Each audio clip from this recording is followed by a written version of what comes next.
Well, thank you. It's wonderful to be back.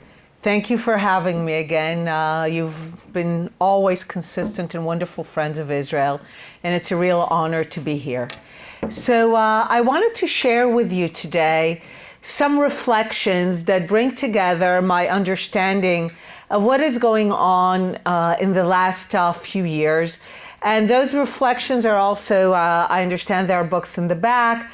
They come together in the book that I wrote with Adi Schwartz, The War of Return, and the new book of essays, We Should All Be Zionists.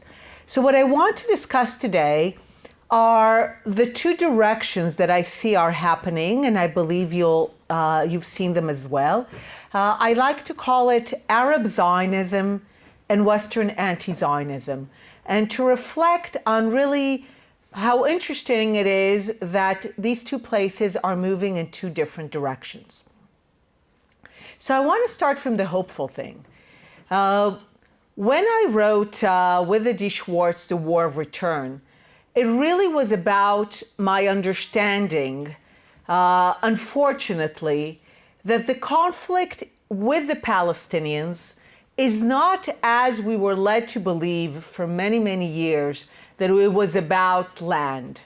You know, when I grew up in Israel, and I was very much as a young adult, a member of the Labor Party, and I really believed we had this very simple and compelling idea that we can make peace.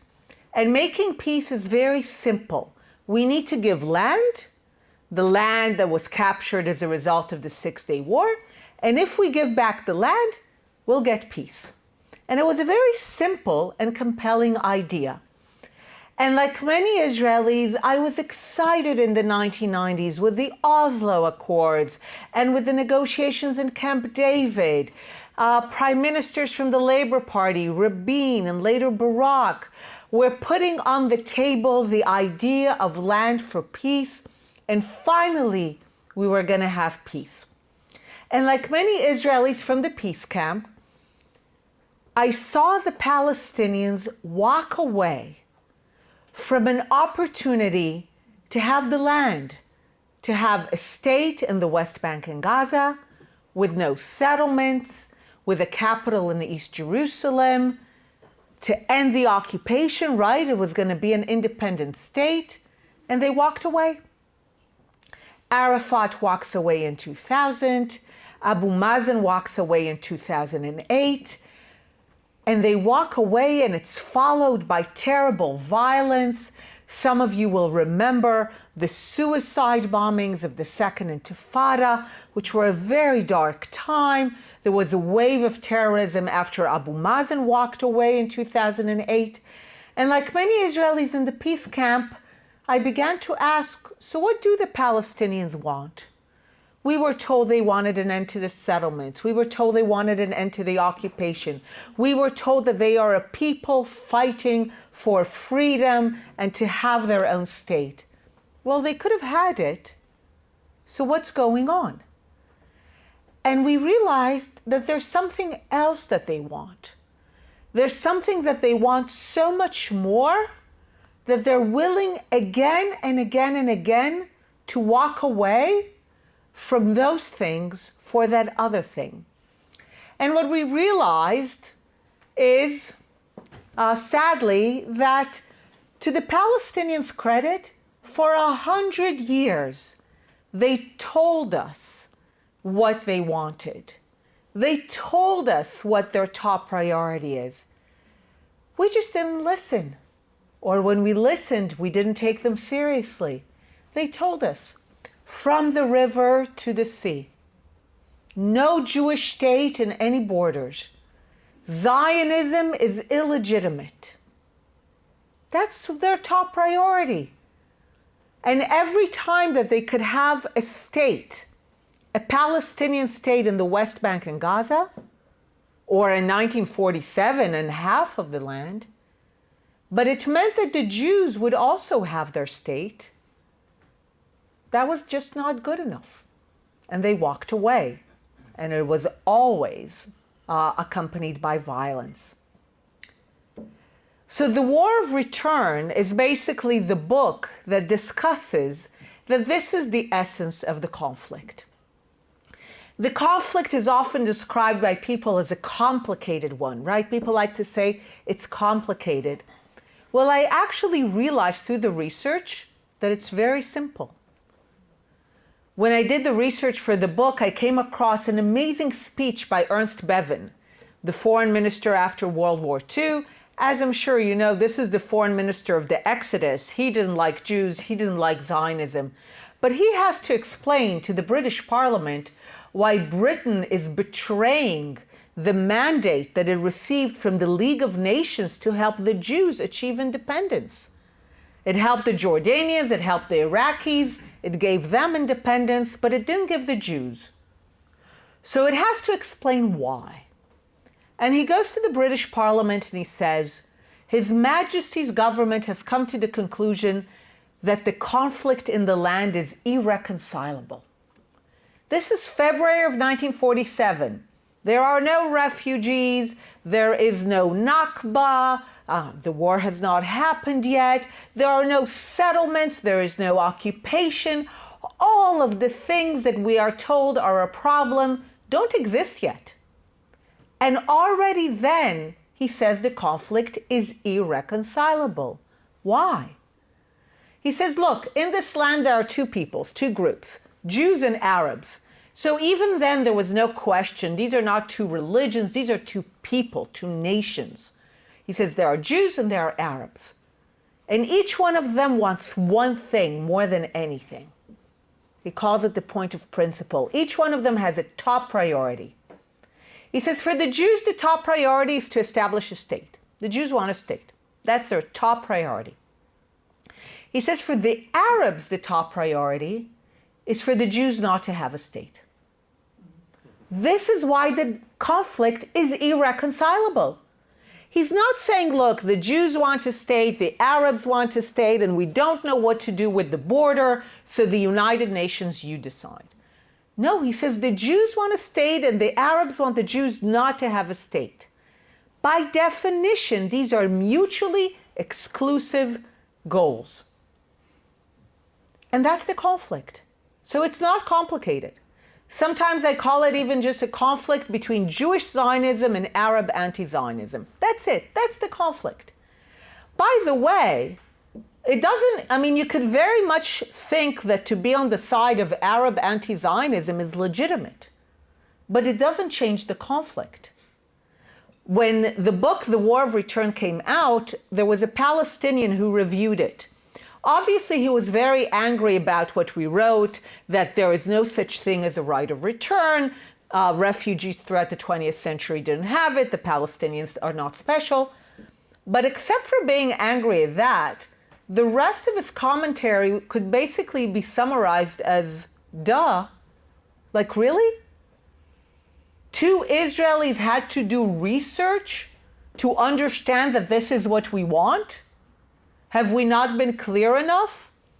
The book recently got an award in Israel for security and defense, which is interesting because it's not a book about the military, but it's interesting that they understood that security and defense ultimately depend on ideology and what people believe. So it got the award, and in the audience for the ceremony were two Druze officers. The Druze, as I'm sure you know, is a small Arab Muslim sect in the region, but it identifies with the state of Israel.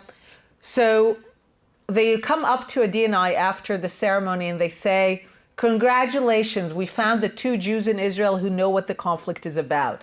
He's like, the Arabs keep telling you and you're not getting it into your head. So when the book came out, it was almost very pessimist, right? If this is the conflict, and it's not about land, and it's not about replacing Arafat or Abu Mazen, how is it going to end? Because it's only going to end when one of the sides gives up on its top priority. That's it. That's the only way that the conflict can end. So either the Jews give up on Zionism. A lot of people are committed to trying to make that happen. to get the Jews to think that Zionism is racism and white supremacy and apartheid and genocide, and to get Jews to really think that Zionism is a terrible idea and that Jews can live as a minority in a majority Arab state. And yeah, we know it didn't work in the past, but trust us, this time it will be okay.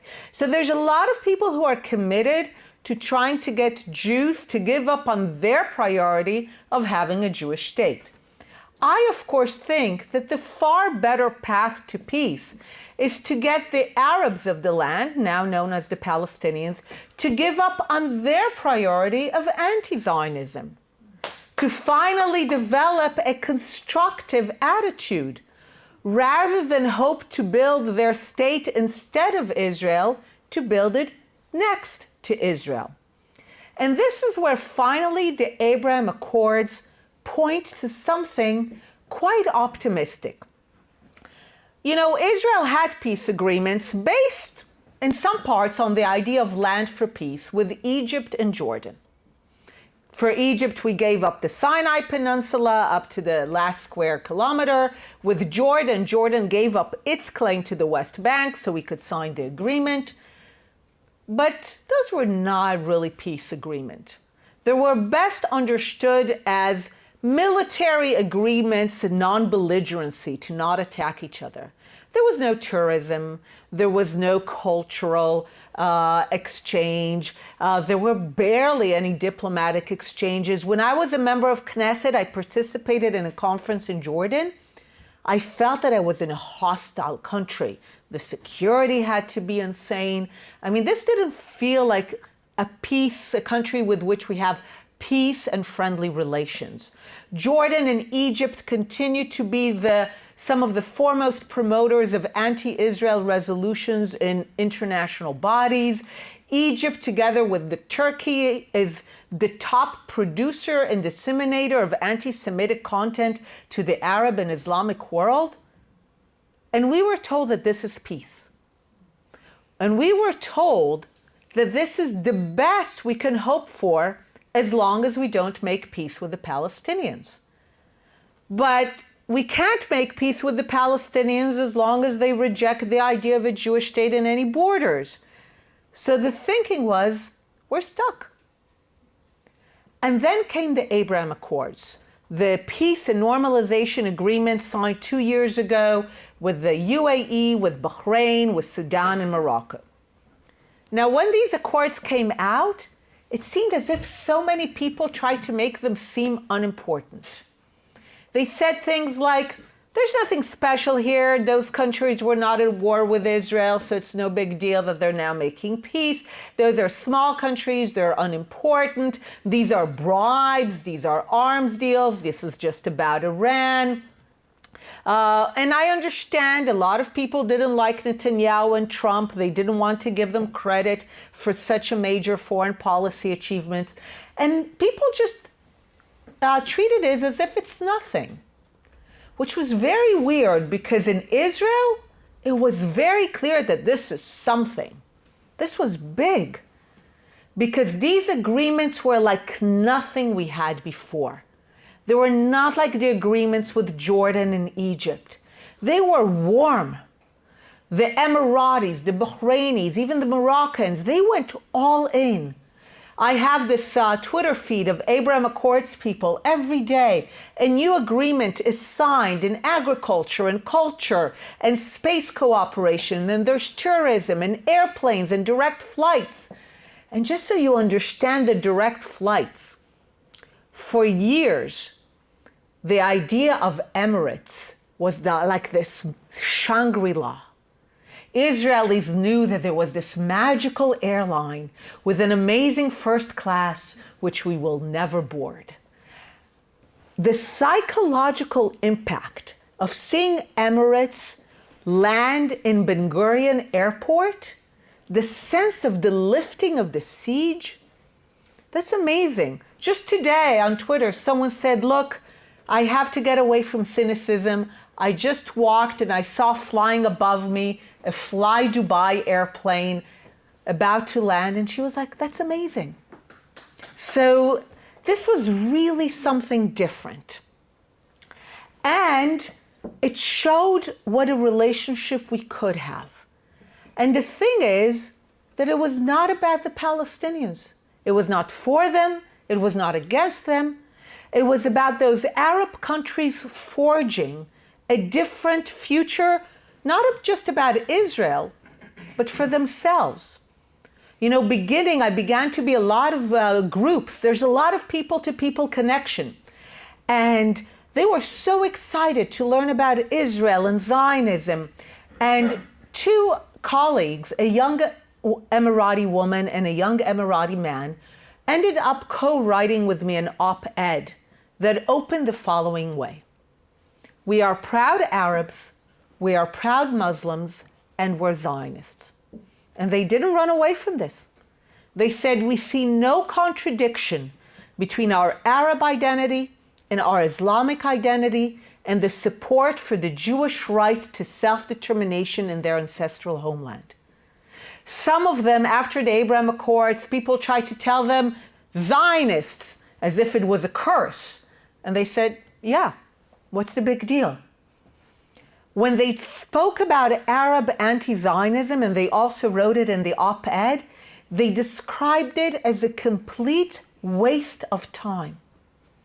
They spoke about Arab anti-Zionism as something that belongs to their parents' and grandparents' generation. They would say things like, yeah, my parents, grandparents, they were enamored with Nasser, but what a waste of time. To them, they're a young generation living in successful Arab countries. Remember, after 9/11, after the failed Arab Spring, everyone talked about how the Arab world is a failure and nothing good can come out of it, and the only thing they know to export is oil and terrorism. And suddenly, they have a sense of success. And, you know, people said the UAE is not important. It's only 1% of the Arab world. It's true, it's 1%, but it punches way above its weight. For the last 10 years, the UAE is the #1 country that young Arabs from all over the Arab world want to work in and want their country to be like. 80% of young Arabs want their country to be like the UAE. Germany, France, America, a distant second, 30%. So this is what they want. This is their vision for the future. And sometimes I call the Abraham Accords collateral benefit. We're not the central story here. The central story here is that you now have leaders in the Gulf that want to create an Islam and an Arab identity that is about success, that is about the future. And part of that is about tolerance and about embracing Israel. And it's all in one word, Abraham. Because I want to say something optimistic here, but I want you to know that I'm under no illusion. The dominant narrative in the Arab and Islamic world remains that Israel is a foreign, colonialist, white, European crusader implant. They stole a land to which they have no connection. That's still the dominant narrative. But if you were to look for one word that flips this, you could find no better than Abraham. Because when Arabs and Muslims look at Israel and say, Abraham, they're basically saying, you're kin. We recognize you as a people that belong here, that have a history here. You're not some foreigners, you're not settler, European, white colonialists who came to a foreign land. You belong here. You're Abraham's descendants. So this is brilliantly named. Now again, as I said, I'm aware this is still a minority view in the Arab and Islamic world, but for the first time, it exists. It exists, and it's confident, and it expresses itself, and it's something that young people look at and say, okay, that's the kind of world we want to be in. There was a fascinating thing happening in Iraq about a year ago. Some young Sunni and Shia leaders got together in Erbil. They were not Kurds. The Kurds love us already, but the Sunni Shia Iraqis got together and put together an amazing statement. They said, we look around the Arab world and we see countries of war and countries of peace and prosperity. And if you know something about Islam, one of the fundamental divisions in Islam is between what they call the house of war and the house of peace, the house of peace being the house of Islam. So they said, we look at the region, it's divided between the countries of war and the countries of peace and prosperity. The countries of war are Lebanon and Syria and Libya and Yemen, and we don't want to be like them. And then we see the Gulf countries of peace and prosperity, and we want to be like them. And they're the countries that are making peace and normalization with Israel. So we want that too. And they were calling on the government of Iraq to normalize relations with Israel. And then they added something amazing. They said, and we believe we should atone, that's a powerful word, and they used it, atone, for expelling the Jews of Iraq. Finally admitting that this is what they did, because when you talk to people who are anti-Israel, anti-Zionists, and you talk about the fate of the Jews in the Arab and Islamic world, you're asking, where are your Jews? You had communities of Babylonia that predated the Arab and Islamic conquests of the Middle East and North Africa. But because you were so obsessed with anti-Zionism, you ended up expelling all your Jews. So people will say, no, this was a Zionist conspiracy with the government of Iraq to take out the Jews. So they knew the truth, and they said, we need to atone for expelling the Jews of Iraq by embracing the country that gave them a home. And that was an amazing statement. Now, Iraq being Iraq is torn between this new vision and the past. So the Iraqi parliament passed a resolution making normalization with Israel illegal. So Iraq is still not an optimistic story, but it really shows you that the Abraham Accords are having resonance, are having impact. They're beginning to give courage to other voices in the Arab and Islamic world to say enough is enough. So these days, I must say, I am actually quite hopeful, because one of the things about the Arab countries, to their credit, remember the Druze colleagues, they know what the conflict is about. They know that it was never about the settlements, and it was never about the occupation, and it was never about Netanyahu. They know that the conflict was only ever about the Arab denial of the Jewish right to self-determination in any part of the land. And they know that the support they gave the Palestinians was in order to fight against Zionism in a Jewish state. But as soon as they lose interest, as soon as they've become pro-Israel, pro-Zionist, then they don't need the Palestinians to continue to be the vanguard of the Arab war against the invading crusaders. So they are saying things that you will not hear from any Western government. They're saying things like, enough is enough. We're done writing a blank check for Palestinians to say no. It's time that they got realistic and learned to say yes. We have no more interest in that rejectionist agenda. They say things like, we're moving forward. We're done being held back by that. We're moving forward. When they realize that no one's interested in their from the river to the sea vision, they'll finally come along. It's amazing.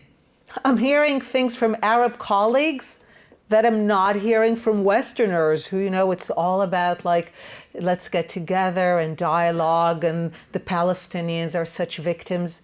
No, the Arabs actually know the story. And because they know the truth, as soon as they decided to change, they tell the truth. And this is where much of the tragedy lies at this point. That at the moment that the Arab and Islamic world is having voices, countries, leaders that are beginning to move away from decades of anti-Zionism, realizing what a waste of time it is, you have people in the West rushing to fill the void, rushing to tell Palestinians, no, keep fighting. It's about justice. It's about rights. Israel and Zionism, that's apartheid, that's Nazism, that's genocide, that's white supremacy, that's evil. How is that helpful? And it's a tragedy because as much as people try to say, anti-Zionism is not against the Jews. They always say that. It's not about the Jews. It's not about Israel. We love Jews. It's just Israel. It's just about anti-Zionism. But the truth is, I look through the 20th century, ever since we have Zionism, every country, region, organization, party that decided to make anti-Zionism a central idea, even when they said, we have no problem with Jews, within a short time became incredibly hostile to Jewish life, within some time later had no Jews, and ultimately, what good did it do for it? I look at the Arab world. The Arab world organized itself around anti-Zionism. This is pretty much what the Arab League was set up to do. Within a few short years, there were no Jews left in the Arab world. As much as they said it's not about the Jews, being anti-Zionist made them hostile to Jewish life. Ultimately, there were no Jews left. And 7 decades later, some Arabs are waking up to say, what a waste of time. The Soviet Union, the actual inventor of anti-Zionism is an idea. The originator of Zionism is racism. Zionism is apartheid. Zionism is colonialism. They started it all. They don't get enough credit for that. The Soviet Union, they were not against Jews, right? They just defeated the Nazis. So they're not against Jews. They're just anti-Zionist. But the Jews in the Soviet Union knew what it meant. And as soon as they could get out, they got out. And how exactly has anti-Zionism benefited the Soviet Union?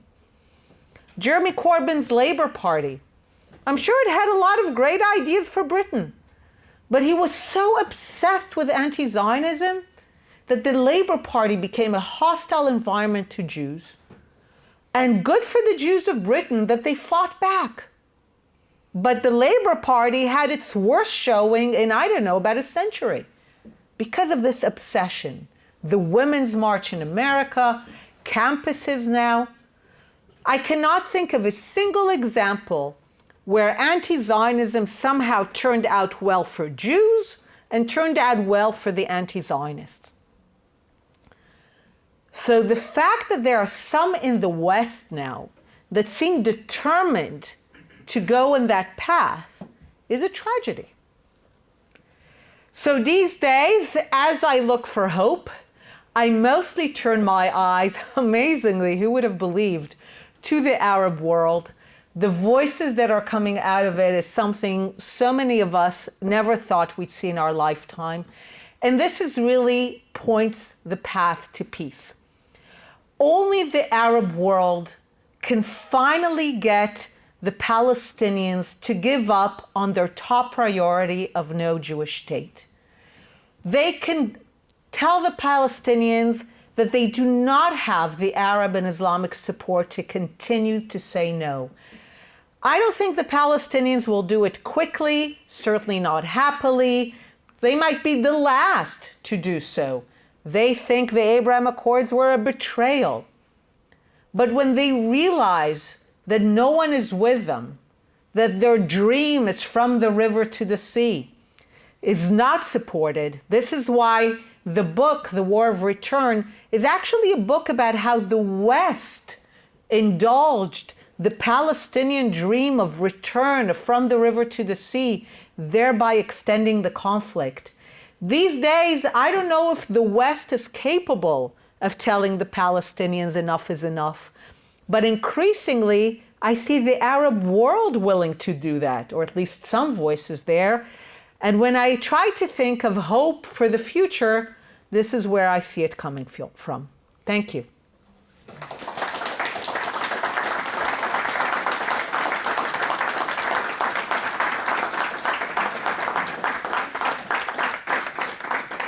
So you tell me questions. Yeah, of course. I'm more than happy to do that. Here with whoever is talking, I ask the same question. So these days I call myself a long-term optimist.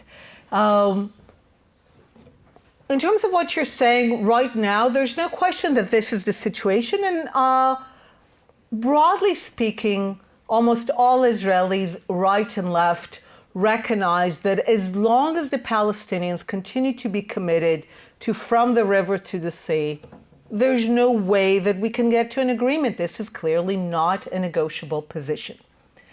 But I want for a moment to describe the miraculous situation because, again, with the Abraham Accords, it reminds me a bit like when the Soviet Union fell. The moment before, everyone said that it's impossible, and the moment later, everyone said that it was inevitable. So the same with the Abraham Accords. Before they happened, everyone said, never, ever will any Arab leader agree to a real peace agreement with Israel until the Palestinian issue is solved.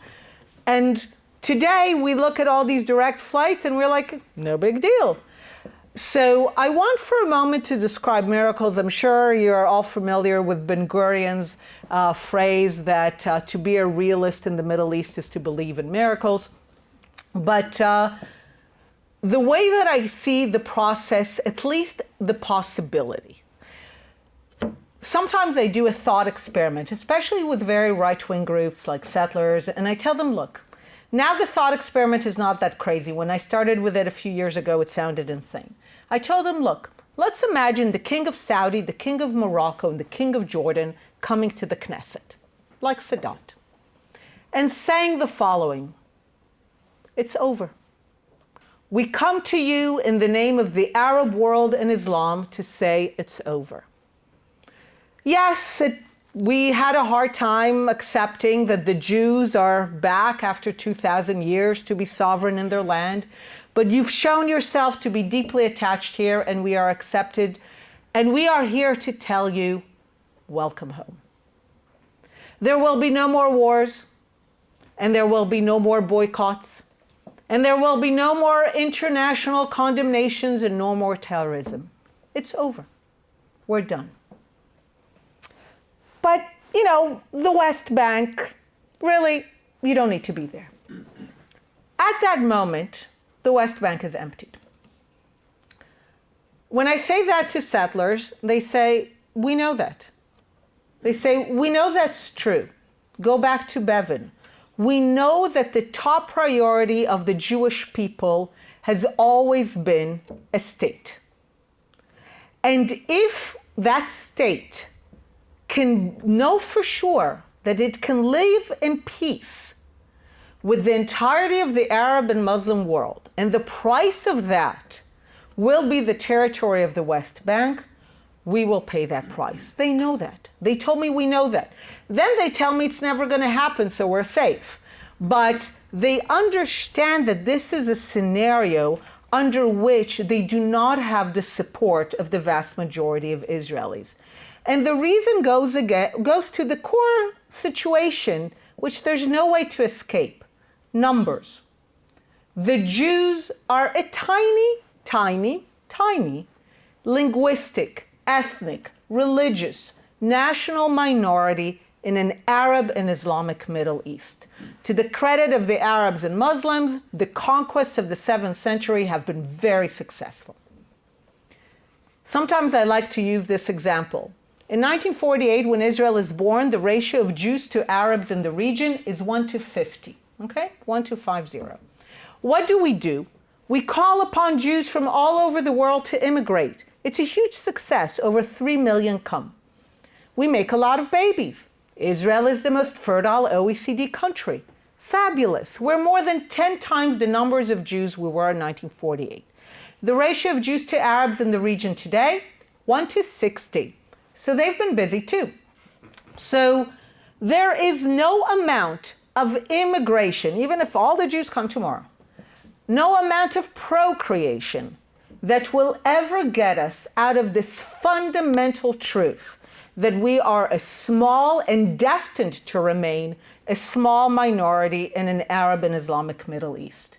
which is why the Zionist movement, left or right, the leaders were always willing to compromise, because at the end of the day, we understood the one reality that there's no escaping from, which is the numbers. So you're right that as long as the situation is that the dominant narrative in the Arab world, and certainly among the Palestinians, is from the river to the sea, no Jewish state in any borders, there's no place to discuss a two-state solution. But under the miracle that I describe, which might be never, I'm not excluding that possibility, but might actually happen even in our lifetime. Under that scenario, I think it will be far better for the Jewish people, and this is what we want, this is what we've always wanted. The essence of Zionism was first and foremost sovereignty. No one is denying that in the West Bank there are the heartland and elements that are critical to the Jewish identity. But the brilliance of Zionism was that when it had to choose, when forced to choose, it always put sovereignty as the top priority. This is when you know who you really are. We all want everything, but we know who we are as people and as societies when we are forced to choose. This is how we realized that when the Palestinians were forced to choose, their choice was from the river to the sea. And it only really became clear when they were forced to choose. When we were forced to choose, we always chose sovereignty, even in a smaller part of the land, over the historical connection to every part of the land. This will always be the case, and the numbers are the one reality that you can't escape from. At the end of the day, the purpose of Zionism is self-governance. There are two peoples in the land, Bevan had it correctly, Jews and Arabs. Whatever they think about the other, everyone says that the other is made up, whatever. Whatever they think about the other, the one thing they violently agree on is that they are not the other. So you have two groups in this land, and at the end of the day, I think they would both benefit of ruling themselves in their own political unit, which means they will not have it all, and we will not have it all. But I agree with you that it can only happen under conditions where anti-Zionism is no longer the defining feature of the Palestinian and Arab identity. You might think it might never happen, which is a possibility. I like to say never is a long time. So I call myself a long-term optimist. And again, I've seen enough things change to at least say, like Ben-Gurion did, miracles, you know, is part of being a realist in our region. Conflict will never end. The Abraham Accords were peace and normalization agreements signed between Israel, the United Arab Emirates, Bahrain, Morocco, and Sudan in the summer of 2020. And they have been, unlike the peace agreements with Egypt and Jordan, they have been very warm agreements of full normalization across all fields, from culture to diplomacy, to defense, to science, to space. And that's what the Abraham Accords are. More? One king or something? Oh, okay. What I said was that the dominant narrative still in the Arab world is that Israel is a foreign implant, that it's a country of white European crusaders, settler colonialists that stole a land to which they have no connection and does not belong to them. That's the dominant narrative in the Arab world. And because Israel is perceived as a foreign implant, the idea also is that it's temporary. Because we're foreigners, what's going to happen to us is what happens to all foreigners. Just like the Crusader state was thrown out by Salah ad-Din, and the French left Algeria, and the Americans left Afghanistan, the Jews, Israel, will leave the region. That's their vision. That's from the river to the sea. So in their vision, Israel is a temporary and foreign implant. If you want to flip that narrative, and this is what the Abraham Accords did, you use the word Abraham, because Abraham is considered kind of the joint father of both Jews and Arabs. By calling Jews Abraham, Arabs or Muslims are essentially signaling that they recognize that the Jews are not foreign. They're not crusaders, they're not European colonialists, they're not foreigners. Abraham has a history in the region, and if the Jews are the descendants, then the Jews have a history in the region, and it means that the Arabs and Muslims recognize the Jews as kin, not as foreigners to be thrown out, but as people who belong in the region and should therefore be embraced. Oh.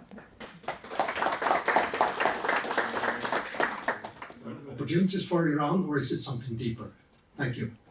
So Iran is not my expertise, but I can say in a couple of directions. I think first there is a certain association in the Iranian perception between Israel and the United States, the little Satan, the big Satan. The United States, in their perception, is a country that did a lot of bad for Iran, going back to the CIA coups. And so basically a country that deprived the Iranian people of their resources, of their ability to democratically elect their leaders. And they've just, in many ways, we became associated with whatever animosity they bear towards the United States. That's one explanation. And another one just has to do with, at least for a very long time, until recently, mobilization against Israel was a very effective way to claim leadership in the Arab and Islamic world, which is something that Iran coveted. We need to understand that Iran represents a minority in the Muslim world. We don't often think about it. The Shia are a minority, in some places a persecuted minority in a dominant Sunni world. So for them to claim their legitimate leadership in the Muslim world, because Sunni Muslims do not necessarily consider them legitimate, hatred towards Israel and the Jews is an effective mechanism of establishing your bona fides as a Muslim. At least until recently, that was a strong element. But if we're in the business of miracles, I'd like to describe one scenario, and that goes to your question about what's happening in Iran. I try to be careful because by now we have at least 15 years of seeing street protests, thinking that this will be the end of the Ayatollah regime, and it's not. So it's not clear that this will be any different. But there are things that we know about Iran. We know that it has a highly educated population. We know that it has a very substantial middle class. Unlike the rest of the Arab world, it doesn't have a young population. So it's not skewed towards the young, it's actually skewed towards the middle. And despite what it seems to us, all across the Muslim world, it's actually the most advanced country democratically, and I'll explain. It's true, they limit the number of legitimate candidates, right? That's the thing that they do. Before any election, they say only these candidates are legitimate. But among the candidates who are legitimate, the elections are real. So this is a country that's already in the practice of decades of real elections, again, among very limited candidates, but the process is real. If you look historically at textbook examples of transitions to democracy, they check all the boxes. Middle class, highly educated, not too young, not too much of too many young people, and some practice of limited democratic institutions. So there is a scenario. Again, could not happen, but there is a scenario in which Iran transitions to democracy. And actually, if that happens, again, we're talking about miracles, but might happen, they will be our best friends. We know from different ways that the population itself is actually very kind of tending towards actually feelings that are positive towards Israel. So that is, there's the Nicholas Nassim Taleb idea of a black swan. Everyone thinks they know what's happening, and then something crazy happens. And like I said about the Soviet Union, or after people said after the Abraham Accords, after it happens, everyone said, yeah, sure, that was obvious. But before it happens, no one can even imagine it as a possibility. So I like to sometimes imagine those black swans. This is one of them. I don't know that it's going to happen right now. And I'm rooting for the Iranian people and for these women. I don't know that it will happen right now, but it is a direction that I constantly follow. There's no doubt that until that moment, one of the things that played into the success of the Abraham Accords has been the agreement between Gulf states and Israel that Iran is a threat. It's even closer to them than it is to us, and cooperation around that issue. Or challenge for people that don't believe that, what would you say? So I actually did do a tweet about that. So it was a tweet that said essentially what I said thing. The reason I'm confident that Israel will always say yes to any possible agreement for true peace is two things. One, the numbers. We're a minority, we understand that, and if there's an opportunity for true peace, we will operate based on that understanding. And the second is that the top priority of Zionism has always been a state for the Jews rather than control of every square kilometer that's mentioned in the Bible. So we gave back the Sinai. Sinai is critical to the history of the Jewish people. The Transjordan is critical to the history of the Jewish people. Lebanon and Syria have critical elements. In all of them, and again, I believe it has been the brilliance of Zionism to be laser focused on governance for the Jewish people in their ancestral homeland. Yeah, that was necessary. It could not have happened anywhere else, but not in every place.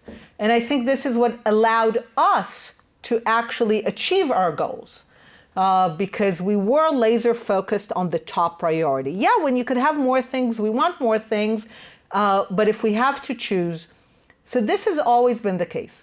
Our numbers are small and our priority is clear, which is why every Israeli leader, left or right, will always make the same choice. And if he's not making that choice, he will be replaced by a leader who does, because this is where the central ethos of Jewish Zionism lies, which goes to the election. This is why the elections on this issue don't matter. The elections matter on a lot of domestic issues for Israel, economy, religion and state, but on this issue, the elections don't matter. Because every leader will make the same choice. Even Netanyahu, he doesn't get credit related to the Abraham Accords. Remember, before the Abraham Accords, everyone was talking about the annexation agenda, right? I was participating at the time in a lot of panels, and everyone was like, the tone of the panels was like, big, bad, evil Israelis, land grabbing, taking all this land and annexing. And I remember, I told them, look, I have to tell you, most Israelis are not interested, don't care about it. It's not where their interests lie. And then the Emirati ambassador to the US wrote an op-ed that said, how about normalization, people? And Israelis were like, yeah, of course. So when the choice was annexation or direct flights to Dubai, the Israelis were clear that direct flight to Dubai is so much better. And we don't get enough credit for that. People are like, oh no, how can you be so certain that Israel will, want peace or make those choices? And I'm like, because it made that choice every single time. And that's the thing. So we've made it as recently as 2 years ago. And again, people point at Israel for being the rejectionist, obstructionist side, when there's actually zero empirical proof for that. Even on the settlements where, I am opposed to them, I think this has been Israel's most wasteful project. I am probably, because I oppose the settlement, I'm probably the best person to explain why they are not the reason we don't have peace. Because it's really easy. 4 empirical proofs. It's empirical. First, before 1967, not a single settlement. We don't control the West Bank and Gaza, and the Arab world and the Palestinians are united in their rejection of a Jewish state in any borders. So settlements are not the problem. Second, Olmert and Barak offered the Palestinians a Palestinian state, like you said, no settlements, no Jews. Settlements are going to be either dismantled or exchanged for equivalent land. Palestinian leaders, Arafat and later Abu Mazen, walk away. So that's not the problem. They could have had it, they still walk away. Third, granted, it's stupid to build settlements and then dismantle them, but we've done it. We've done it very effectively, ruthlessly and effectively in the Sinai, in Gaza, and in northern Samaria. So, and if necessary, we'll do it. But we're actually the people who prove that we can do it. And last is, even after being 55 years in control of the West Bank, 80% of the settlers live in 2% of the territory adjacent to the 1949 ceasefire line. So even with all the heartland of biblical stories, most Jews don't live in the heartland. They live as close as possible to the major centers of Israel. And this is after 55 years. So these are empirical proofs. It's not ideas. It's actually in the bank. And that's not the reason we don't have peace. And many of them, I know, they want to destroy Israel.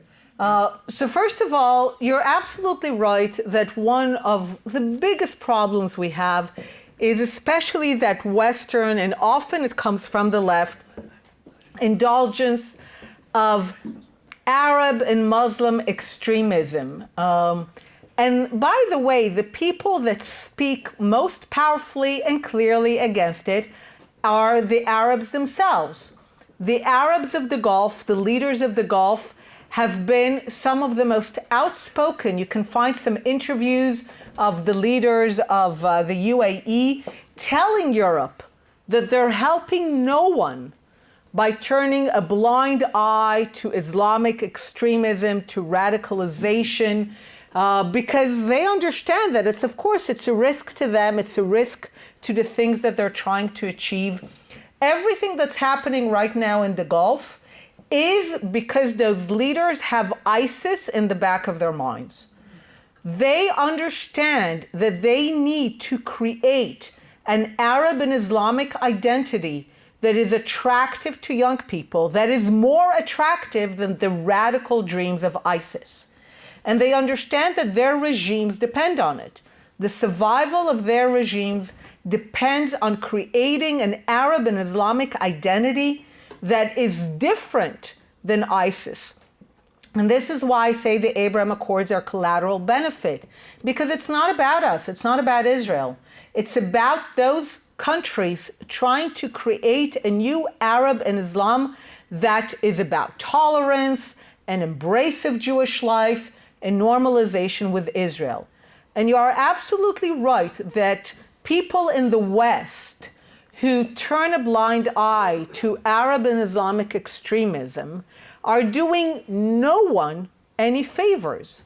And I think in many ways, perhaps the most important people to bring to the fore in that are the Arab leaders themselves, who will say it most clearly, who will point to the danger, and who will talk about the fact that, again, no one is being helped by this kind of indulgence, and you're absolutely right. We see it today. Now, as I said, with the idea of Palestinian extremism, young students on American campuses rushing to tell Palestinians to keep saying no, because this is about justice and this is about rights. And this is at a time when Arab leaders are saying enough is enough. So the idea of Western indulgence, of Arab and Islamic extremism, is indeed a serious problem, one that should be called out. And Arab leaders, especially in the Gulf and Morocco and other places, are the ones that need to be heard, and they're the ones who are speaking against that most forcefully. So what should Norwegian... So I've actually had a really great opportunity here to speak with the people of the Ministry of Foreign Affairs, with members of parliament, and this is what I told them. I told them that one of the problems that I've realized over the years is that a lot of Western foreign policy making, and it's a bit related to the earlier question, is about feeling good. People want to feel good. So they give money to the Palestinians and they pat them on the back and they tell them they're victims and really like it's terrible and then they go home and they feel really good about themselves. But it actually doesn't do good. It does the exact opposite, like the previous question. It's a dangerous notion. And the problem is that to do good, to actually do good, to actually bring peace closer, what needs to be done are things that do not feel good. I think I shocked a few Norwegian members of the parliament, of the foreign ministry, when I told them, look, this is what the Palestinians need to hear from you. They need to hear from you the following, and it's not going to feel good to say that. The war of 1948 is over. Insofar as you, the Palestinians, were hoping to prevent the establishment of a Jewish state in that war, you lost. You were defeated. Accept it and move on. You are not refugees from that war. Refugees existed throughout the 20th century. None of them had a right of return. Neither do you. You're not special. You need to begin to stop having the destructive idea of from the river to the sea. As long as your dream is no Jewish state in any borders, we are not your friends. The day that your vision is a constructive vision of establishing an independent state next to Israel rather than instead of Israel, we will be your friends. We are only going to give money to people who say clearly those things. Obviously, as you could imagine, a lot of people ask me about Oslo and what does it say, and especially with the Abraham Accords. And I told them, look, I worked with Shimon Peres for a few years. He had this phrase that in peacemaking and lovemaking, it's good to do it with your eyes a bit closed. Now, I don't know about lovemaking, but I will say this about peacemaking. It was a disaster to close our eyes. And, you know, there was this idea of constructive ambiguity. This was a dominant idea of Oslo. Constructive ambiguity. Let's fudge the issues. Let's just make sure that people sign agreements and there will build trust and there will be cooperation. And with cooperation, things will happen. And we're just not going to say things too clearly because we just want agreements to be signed and recognition to happen. This was a disaster. So now when I write about Oslo, I advocate what I call constructive specificity. We need to be very clear and very specific. Now, by the way, Norway and other Western countries have no problem being specific about Israel. 1967, Palestinian state, no East Jerusalem, no settlements. They're very specific with us. But when it comes to the Palestinians on the key issues, recognition of a Jewish state, no refugees, no right of return, these are final status issues to be negotiated. No, tell them. Tell them the war of 1948 is over. They are not refugees. No one is doing return. This is not going to happen, and they have to move on. This does not feel good. I can tell you that I don't like saying that. I say that to people, and I become this evil person. It's not fun. I want to be the one who says all the nice things, but I've just seen it. It leads nowhere good. So we need to say things that are clear and specific, and they don't make anyone feel good, but they will actually do good. And if Norway wants to help the Palestinians, I told them today, go find, they basically don't exist, but go find a Palestinian who will say, enough is enough. It's time to recognize the equal right of Jewish people to self-determination, and that's in this land. They have a right to self-determination. We have a right, they have a right, which is why neither one of us can have it all. We are done with our century-long war against Zionism. Give money to people who say that. And stop, in the book, I invented a word, which I'm sure you remember. It was called West-plaining.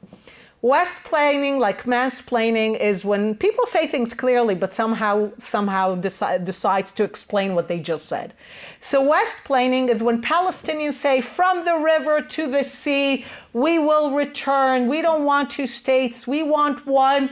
And Western journalists say, oh, they're just angry, they don't mean that. Give them the credit. They said, to their credit, really, they were very clear about what they want. So, and we saw it with the Abraham Accords. When those countries wanted to be clear, they were very clear. 2 weeks after the UAE signed the Abraham Accords, they changed the books, which means that you change the books after, not before, when you want the accords to succeed. So when people want to be clear, they know how to be clear. So we need to stop West-plaining. We need to stop fudging. We need to stop closing our eyes. We need to stop having ambiguity. We need to be very clear, very specific. It doesn't feel good, but it will actually do good.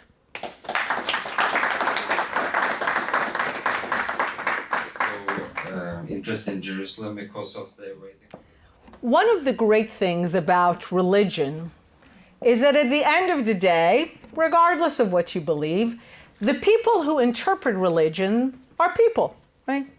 God doesn't come down to say what he meant. So it's people who interpret. And over the centuries, people interpret in all kinds of ways. And this is why when people sometimes tell me, this is what Islam says, or this is a religious war, I'm like, and that the fact that religion is a key element here doesn't mean that it's going in one direction, because religion can be interpreted and reinterpreted in a variety of ways. So I'll even give you a small example just so you can see how far it can go. A lot of people say, you know, Jerusalem is so important to Islam, they'll never give it up and all that. And Al-Aqsa, the idea of Al-Aqsa is in danger, has been a libel that the Palestinians have used effectively for about a century to mobilize the Arab and Islamic world. So when Saudi was getting close to normalizing relations with Israel in the last month or two of President Trump, you began to see Saudi clerics issuing all kinds of interpretations, reminding Muslims that nowhere does it say that Al-Aqsa is in Jerusalem. Did you know that? Turns out that the word Al-Aqsa just means the edge, ha-katzeh. Al-Aqsa, katzeh, the same language. It means the edge. So at one point it was decided that the edge is in Jerusalem, but Saudis were like, actually it's in Saudi. Al-Aqsa, if you go back to Muhammad in the Quran, Al-Aqsa is actually in Saudi. So this is a small example, and I follow examples like this. When the UAE, Bahrain get closer to normalizing relations with Israel, you began to have clerics go on TV, and if they go on TV, they know it's safe. They said things like, why are we against Israel? We, the Muslims, a bit like to your question, we accept the three scriptures. So we accept that the Jews have a history and connection to this land. So all I'm saying, even religions, which we mistakenly think are fixed things, they are actually works of ongoing interpretation. The brilliance of religious interpreters is to say that's what God always meant and wanted, right? And then they tell you that's always been like that. But if you look through history, you see that religion has been constantly reinterpreted for the present moment. So all of this is to say there is nothing permanent in Shia, there is nothing permanent in Sunni. Whatever interpretations are made, they are made for a particular moment. Once the interests change, you will find new interpretations that would be as legitimate. Long before the Abraham Accords and the rise of what I came to call Arab and Islamic Zionism, I started working with Muslim clerics to say, look, could there be an Islamic justification for Zionism? And they sat with me and they said, there's nothing in Islam to prevent it. Should Muslim leaders and clerics want to interpret Islamic readings to support Zionism, they have enough to work with. So all of this is to say nothing is fixed. To say that this is religion is not the end of the story. You could interpret things one way or the other. Right now, it's interpreted in one way, but this does not mean that it could never be interpreted differently. So nobody can interpret religion. So again, I will say, look at all the religious texts. They have so many things in so many ways. Jewish texts, Islamic texts, Christian texts, and yet there are interpretations that go in so many directions. You will be interested to know that there are now many delegations coming from Pakistan to Israel. Under the radar, but not so under the radar anymore. They're beginning to appear on television. This is Pakistan. And they're coming to talk also about Islam and how it could be favorable. So all I'm saying, and by the way, Islam in that sense is much more like Judaism. It's a system of interpretation. And you can, with so many texts, you can interpret things in one way and you can interpret them in another. And we see it again and again. Yes, if you want to interpret it in anti-Jewish ways, you have what you want. But if you decide that you want to interpret it differently, you also have enough to work with. So for me, the question, it's not immutable. These are ancient texts. Most of them are not very clear.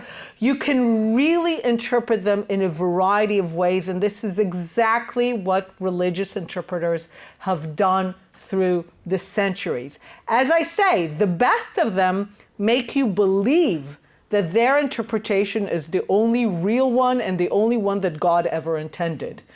But if you zoom out, they are all interpreters that come with interests and backgrounds and trying to make religion and to find legitimacy and authority in religious texts for whatever it is that they want to promote at the moment.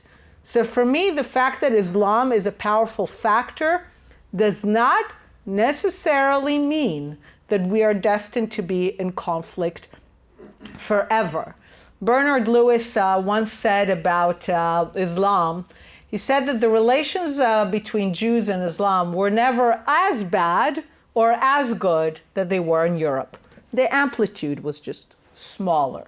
So granted, it's a low bar, but we might be entering one of those periods where things in the West might be heading in a less positive direction, and things in Islam might be headed in a more, negative in a more positive direction in Islam. Who knows? But at the end of the day, the fact that it's Islam or the fact that it's Christianity, that in itself, or the fact that it's Judaism, going back to your question on the elections, one right-wing populist party coming with its claim of Judaism, people on the left and the right claiming what is Judaism, We are all interpreters of ancient religious texts, and at the end of the day, those who are best able to convince that their interpretation is the best one, the right one, the most legitimate one, win over, but there is no one interpretation forever and ever and ever.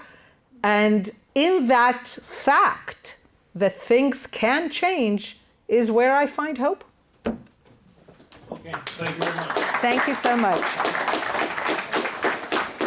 Thank you for the lecture and for the Q&A session also. This is great.